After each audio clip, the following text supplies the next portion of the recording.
हमारे digital platform पर आपका स्वागत है।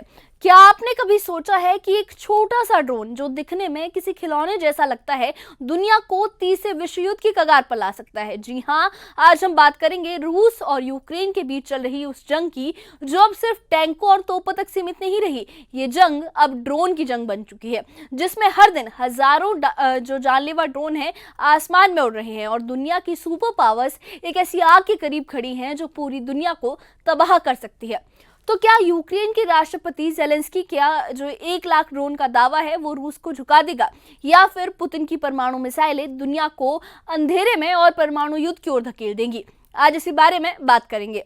रूस और यूक्रेन की जंग को अब 1250 दिन से ज्यादा वक्त हो चुका है, यानी 41 महीने से भी ज्यादा का वक्त। ये जो जंग है ये 24 फरवरी 2022 को शुरू हुई थी, जब रूस ने यूक्रेन पर हमला बोला था।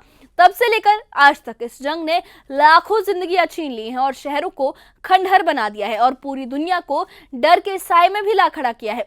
रूस ने यूक्रेन के पूर्वी हिस्से के बड़े इलाके पर कब्जा कर लिया है। डोनेट्स्क, लुहांस्क जैसे इलाकों में रूसी सेना ने अपनी पकड़ मजबूत कर ली है, लेकिन यूक्रेन भी हार मानने को तैयार नहीं है। यूक्रेन के राष्ट्रपति वोलोदिमीर ज़ेलेंस्की ने इस जंग को एक नया मोड़ दे दिया है। वो मोड़ है ड्रोन युद्ध का। ज़ेलेंस्की का दावा है कि यूक्रेन अब हर दिन 1000 से ज्यादा आत्मघाती ड्रोन बना रहा है। जी हाँ, हर दिन 1000 से ज्यादा ड्रोन। ये वो ड्रोन है जो रूस की सेना हवाई ठिकानों और यहाँ तक कि परमाणु सुविधाओं को निशाना बना सकते हैं। लेकिन सवाल ये है कि क्या ये ड्रोन सचमुच में इस जंग का रुख पलट सकते हैं, या फिर ये सिर्फ ज़ेलेंस्की का एक बड़ा दावा है? आइए इस कहानी को और गहराई से समझते हैं। अगर आप सोचते हैं कि ड्रोन सिर्फ तस्वीरें खींचने या वीडियो बनाने के लिए होते हैं, तो ये जंग आपको हैरान कर देगी। रूस और यूक्रेन की इस जंग में ड्रोन ब्रह्मास्त्र बन चुके हैं। रूस ने ईरान से मिले शाहिद 136 ड्रोनों का इस्तेमाल करके यूक्रेन के हवाई रक्षा तंत्र को तहस नहस कर दिया है। ज़ेलेंस्की ये खुद कहते हैं कि रूस ने अब तक 28,743 ड्रोन हमले किए हैं, यानी हर दिन औसतन 20 से 25 ड्रोन हमले। इन सस्ते ड्रोनों ने यूक्रेन के अरबी डॉलर के हथियारों को बेकार कर दिया है, लेकिन यूक्रेन भी अब पीछे नहीं हट रहा। ज़ेलेंस्की ने अपनी ड्रोन फैक्ट्रियों को युद्ध स्तर पर काम करने का आदेश दे दिया है। वो कहते हैं कि यूक्रेन हर दिन 500 से 1000 इंटरसेप्टर ड्रोन बना रहा है। ये इंटरसेप्टर ड्रोन वो खास ड्रोन है जो रूस के आत्मघाती ड्रोनों को हवा में ही मार गिराते हैं। लेकिन ये काम इतना भी आसान नहीं है। ज़ेलेंस्की खुद मानते हैं कि हर दिन इतने ड्रोन बनाना एक बहुत बड़ी चुनौती है, एक बहुत बड़ा चैलेंज है। फिर भी यूक्रेन ने इस जंग में ड्रोन को अपना सबसे बड़ा हथियार बना लिया है। 1 जून 2025 का वो दिन याद कीजिए जब यूक्रेन ने रूस के 5 हवाई ठिकानों पर अब तक का सबसे बड़ा हमला किया था। इस हमले में 117 ड्रोन ने रूस के मरमंस्क, इर्कुत्स्क, रियाजान जैसे इलाकों में मौजूद सैन्य ठिकानों को निशाना बनाया था। इस ऑपरेशन का नाम था स्पाइडर वेब। यूक्रेन ने 4000 किलोमीटर दूर तक, यहाँ तक कि आर्कटिक सर्कल के पास मरमंस्क में रूस के परमाणु बमवर्षक विमानों को निशाना बनाया था।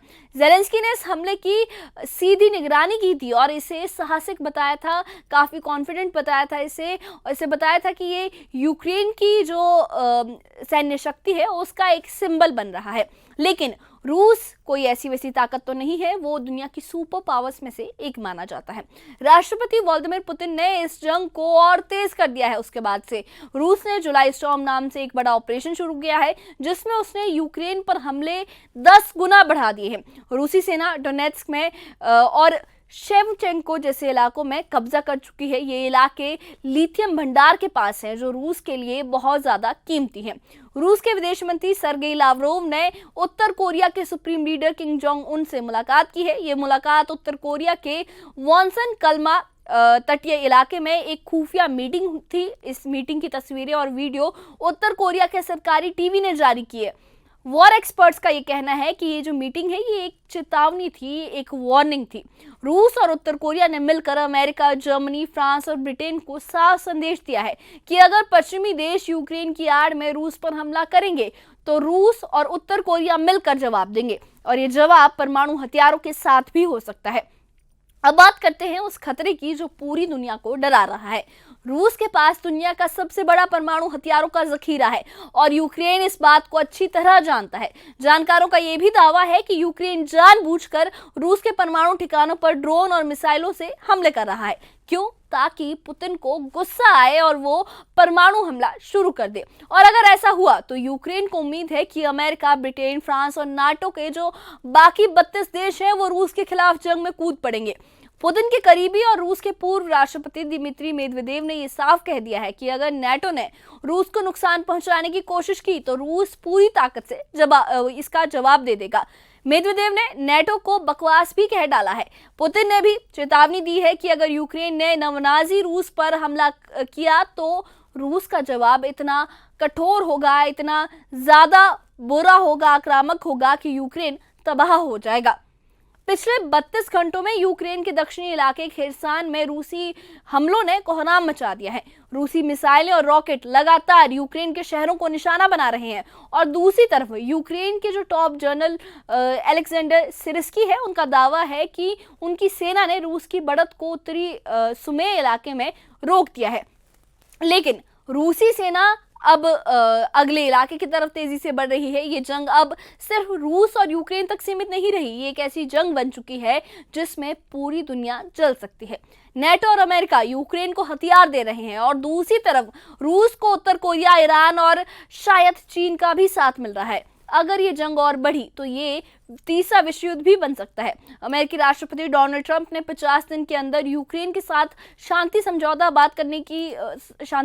कायम करने की बात कही थी। उन्होंने रूस को अल्टीमेटम दिया था 50 दिन का, लेकिन रूस और यूक्रेन के बीच तनाव इतना ज्यादा बढ़ चुका है कि शांति की बातें अब सिर्फ शायद बातें ही रह गई हैं। बातें ही लगती है कि मिराज ड्रीम बन चुका है। तुर्की की राजधानी इस्तांबुल में युद्ध विराम की बातचीत चल रही है, लेकिन रूस का कहना है कि वो पूरे पूर्वी यूक्रेन पर कब्जा करना चाहता है। मतलब उसका ये कहना है कि अगर ये युद्ध विराम होगा तो होगा सिर्फ रूस की शर्तों पर। तो ये थी रूस और यूक्रेन जंग की वो कहानी जो हर दिन और खतरनाक होती जा रही है। यूक्रेन के 1 लाख ड्रोन का दावा, रूस की परमाणु धमकियां और नाटो और अमेरिका की बढ़ती दखलंदाजी, ये सब मिलकर दुनिया को एक ऐसे मोड़ पर ला खड़ा कर रहे हैं जहां से वापसी मुश्किल लगती है। सवाल यह है कि क्या ज़ेलेंस्की का ड्रोन युद्ध रूस को हरा पाएगा या फिर पुतिन की परमाणु मिसाइलें दुनिया की तबाही की तरफ ले जाएंगी?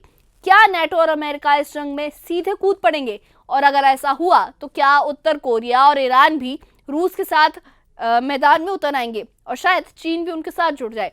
इन सवालों के जवाब तो वक्त के साथ ही पता चलेंगे, लेकिन एक बात पक्की है कि ये जंग अब सिर्फ 2 देशों की जंग नहीं रही, ये पूरी दुनिया के भविष्य का सवाल बन चुकी है और इसमें दुनिया के सुपर पावर्स, सारे मेन जो कंट्रीज हैं वो इन्वॉल्व हो चुके हैं और ये तीसरे विश्व युद्ध की कगार पर ला सकती हैं।